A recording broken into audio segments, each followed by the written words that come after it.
Okay, so this is the Gemara. We're in Daf Yomi, Avodah Daf 18. Now I have to back up to the end of 17. It says, let's find a good spot. The Romans brought Rabbi Chaninah ben Tardyon for judgment, and they said to him, "Why did you occupy yourself with Torah?" And this is like the 10 martyrs. We've covered a couple of them already. So Rabbi Chaninah ben Tardyon said to them, citing the verse, quote, "As the Lord my God commanded me," that's Deuteronomy 4:5, "they immediately sentenced him to death by means of burning, and they sentenced his wife to execution by decapitation, and his daughter was condemned to sit in a brothel."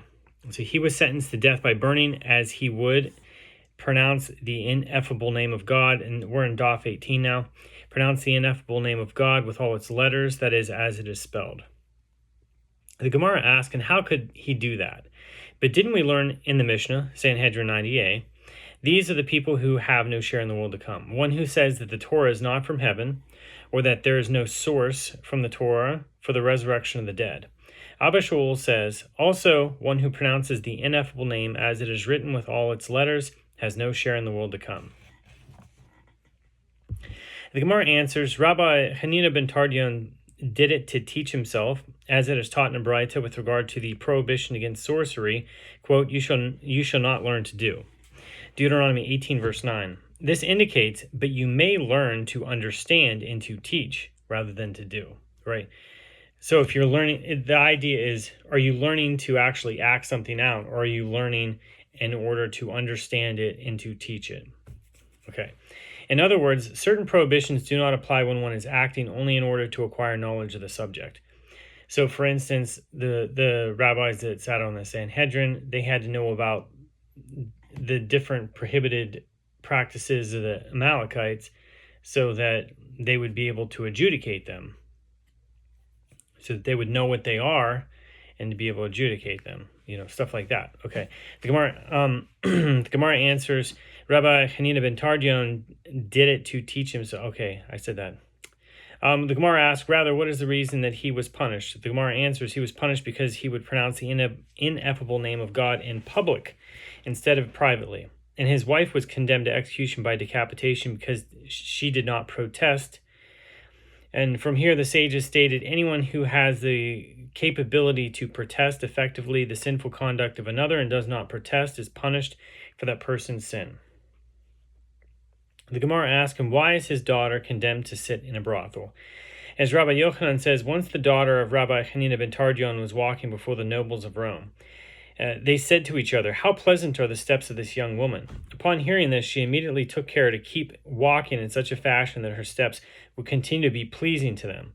And this is the same as that which Rabbi Shimon ben Lakish says, what is the meaning of that which is written, the iniquity of my heel encircles me. Psalms 49, verse 6. It means that the sins that a person tramples with one's heel in this world, or dismisses and pays no attention to them as they seem to lack importance, the way that one walks come and encircle him on the day of judgment. The Gemara relates, when the three of them went out after being sentenced, they accepted the justice of God's judgment. Rabbi Chaninah ben Tardyon said, the rock, his work is perfect, for all his ways are justice. Deuteronomy 32, verse 4. And his wife said, the continuation of the verse, a God of faithfulness and without iniquity. His daughter said, great in counsel and mighty in work, whose eyes are open upon all the ways of the sons of men and give everyone according to his ways. Jeremiah 32, verse 19. Rabbi Yehuda Hanasi said, how great are these righteous people, that these three verses, which speak of the acceptance of God's judgment, occurred to them at the time of accepting the righteousness of his judgment. The sages taught when Rabbi Yoshi ben Chisma fell ill, Rabbi Chaninah ben Tardyon went to visit him. So Rabbi Yoshi ben Chisma said to him, Chaninah, my brother, do you not know that this nation has been given rain by a decree from heaven? The proof is that Rome has destroyed God's temple and burned his sanctuary and killed his pious ones and destroyed his best ones, and it still exists. Evidently, all of this is by a divine decree. And yet I heard about you that you sit and engage in Torah study and convene assemblies in public and have a Torah scroll placed in your lap, thereby demonstrating complete disregard for the decrees issued by the Romans. Rabbi Chaninah ben Tardyon said to him, Heaven will have mercy and protect me. Rabbi Yoshi ben Kisma said to him, I am saying reasonable matters to you, and you say to me, Heaven will have mercy? I wonder if the Romans will not burn both you and your Torah scroll by fire. So Rabbi Chaninah ben Tardyon said to him, My teacher, what will become of me? Am I destined for life in the world to come? Rabbi Yoshi ben Kisma said to him, Did any special incident occur to you, which might serve as an indication? Rabbi Chaninah ben Tardyon said to him, I confused my own coins that I needed for the festivities of Purim with the coins of charity, and I distributed them all to the poor at my own expense. So Rabbi Yoshi ben Kisma said to him, If that is so, may my portion be of your portion, and may my lot be of your lot. The sages said, Not even a few days passed before Rabbi Yoshi ben Kisma died of his illness, and all the Roman notables went to bury him, and they eulogized him with great eulogy. And upon their return they found Rabbi Chaninah ben Tardyon, who was sitting and engaging in Torah study and convening assemblies in public with a Torah scroll placed in his lap. They brought him to be sentenced and wrapped him in the Torah scroll and encircled him with bundles of branches and set him to fire. And they brought tufts of wool and soaked them in water and placed them on his heart, so that his soul should not leave his body quickly, but that he would die slowly and painfully. His daughter said to him, Father, must I see you like this? Rabbi Chaninah ben Tardyon said to her, If I alone were being burned, it would be difficult for me. But now that I am burning along with the Torah scroll, he who will seek retribution for the insult accorded to the Torah scroll will also seek retribution for the insult accorded to me. His students said to him, Our teacher, what do you see? Rabbi Chaninah ben Tardyon said to them, I see the parchment burning, but its letters are flying to the heavens.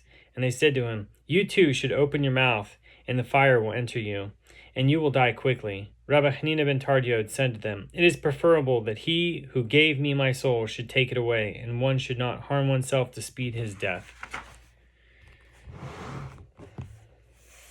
The executioner said to him, My teacher, if I increase the flame and take off the tufts of wool from your heart, so that you will die sooner and suffer less, will you bring me to life of the world to come? Rabbi Chaninah ben Tardyon said to him, the executioner, Yes. The executioner said, Take an oath for me, that what you say is true. Rabbi Chaninah ben Tardyon took the oath for him, and the executioner immediately increased the flame and took off the tufts of wool from his heart, causing his soul to leave his body quickly. And the executioner too leaped and fell into the fire and died. A divine voice emerged and said, Rabbi Chaninah ben Tardyon and the executioner are destined for life of the world to come. It's a bat kol, divine voice. Upon hearing this, Rabbi Yehuda Hanasi wept and said, There is one who acquires his share in the world to come in one moment as the executioner, and there is one who acquires his share in the world to come only after many years of toil, such as Rabbi Chaninah ben Tardyon. The Gemara relates, Baruria, the wife of Rabbi Meir, was a daughter of Rabbi Chaninah ben Tardyon. She said to Rabbi Meir, It is a disrespectful matter for me that my sister is sitting in a brothel. You must do something to save her. Rabbi Meir took a vessel full of dinars and went. He said to himself, If no transgression was committed with her, a miracle will be performed for her. If she committed a transgression, no miracle will be performed for her. Rabbi Meir went and dressed as a Roman knight and said to her, Accede to my wishes, meaning engage in intercourse with me. She said to him, I am menstruating and cannot. And he said to her, I will wait.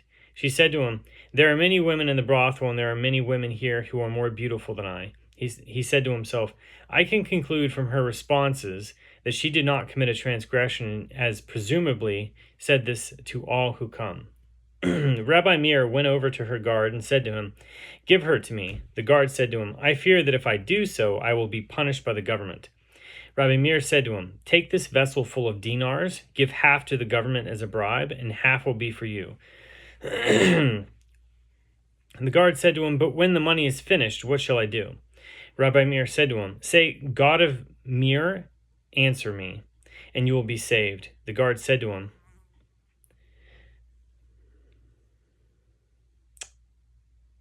They said, okay. Who can say that this is the case, that I will be saved by this utterance? And the utterance that he's telling him to say is, Eloha de Meir aneni. Eloha Demir Aneni, Eloha Demir Aneni, Eloha Demir Aneni. Okay.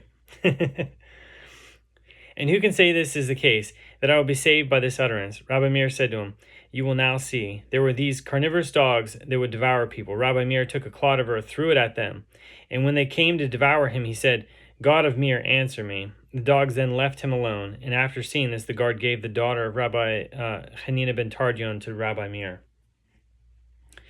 Ultimately, the matter was heard in the king's court, and the guard who was brought and taken to be hanged said, God of Meir, answer me. They then lowered him down, as they were unable to hang him. They said to him, what is this? He said to them, this was the incident that occurred, and he proceeded to relate the entire story.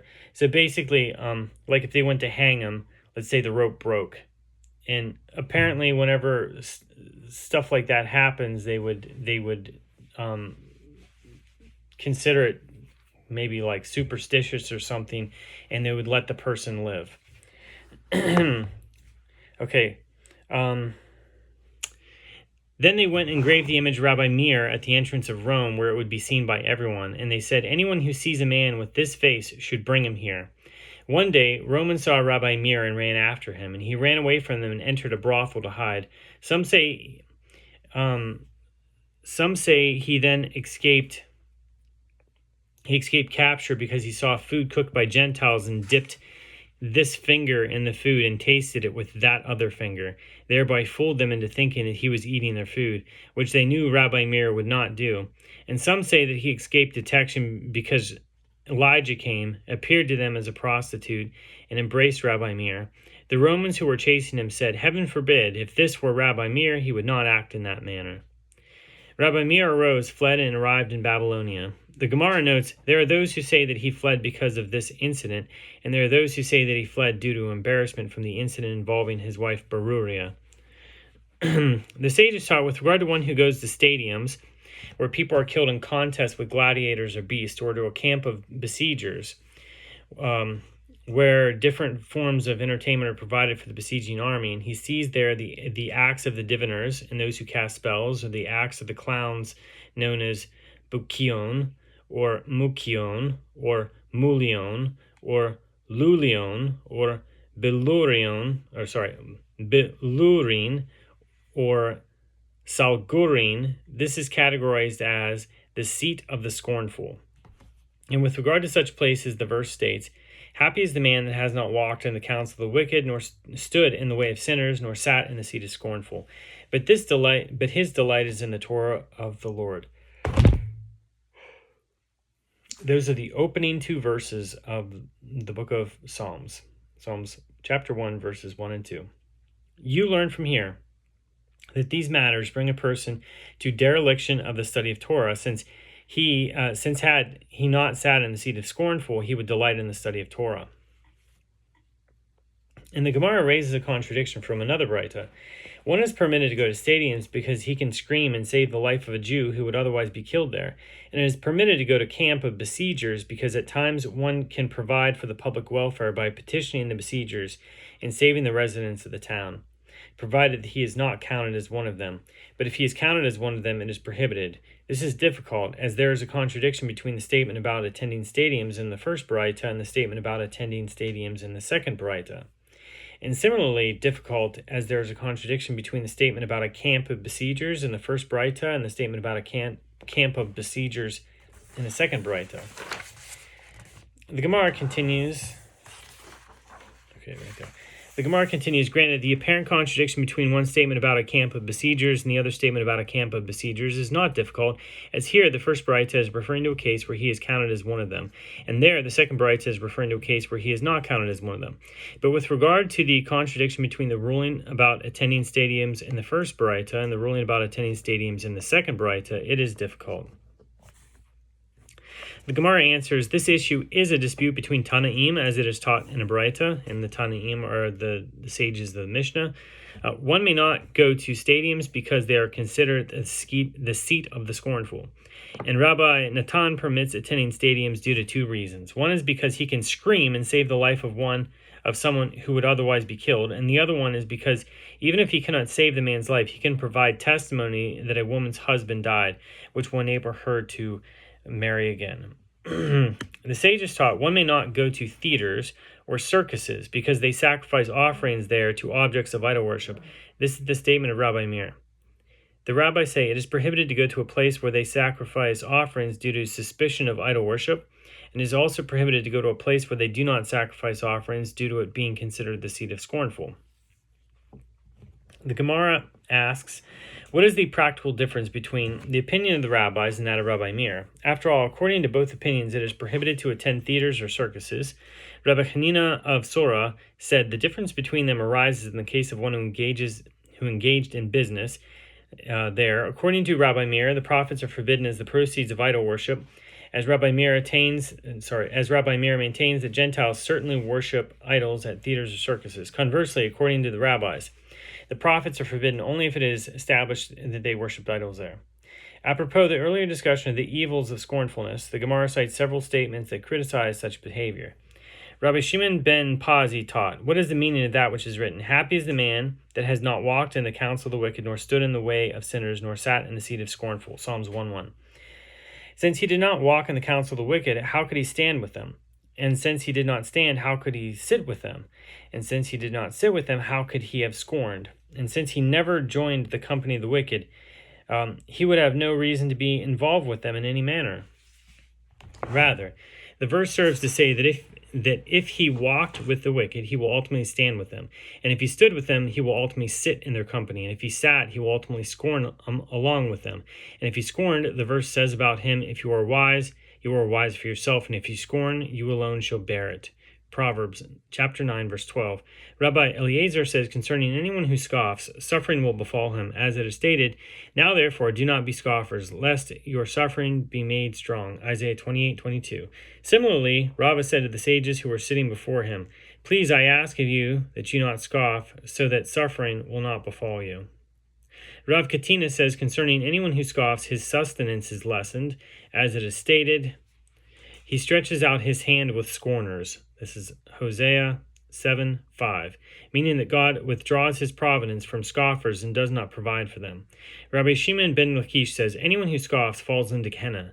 As it is stated, a proud and haughty man, scorner is his name, and he acts in arrogant wrath. Proverbs 21:24. In wrath means nothing other than Gehenna. As it is stated with regard to the day of judgment, quote, that day is a day of wrath. Zephaniah 1:15.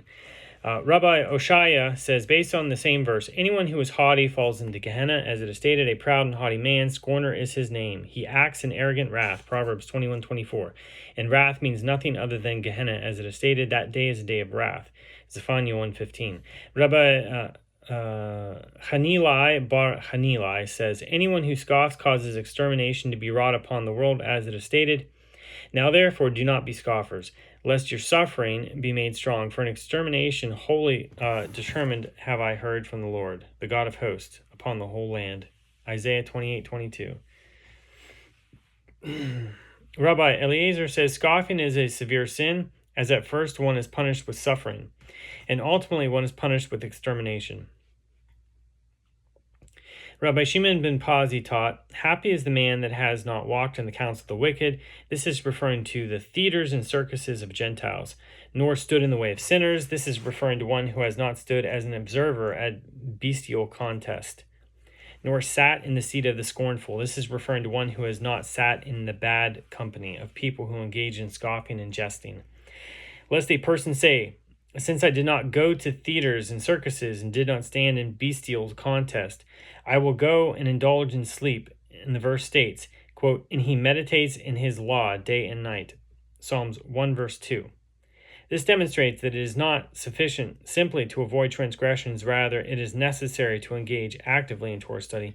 The Gemara relates an alternative homiletic interpretation of the verse discussed above. Rav Shmuel Bar Nachmani says that Rabbi Yonatan says, happy is the man that has not walked in the counsel of the wicked. This is referring to our forefather Avraham. And now that's the end of Daf 18. Thanks for watching.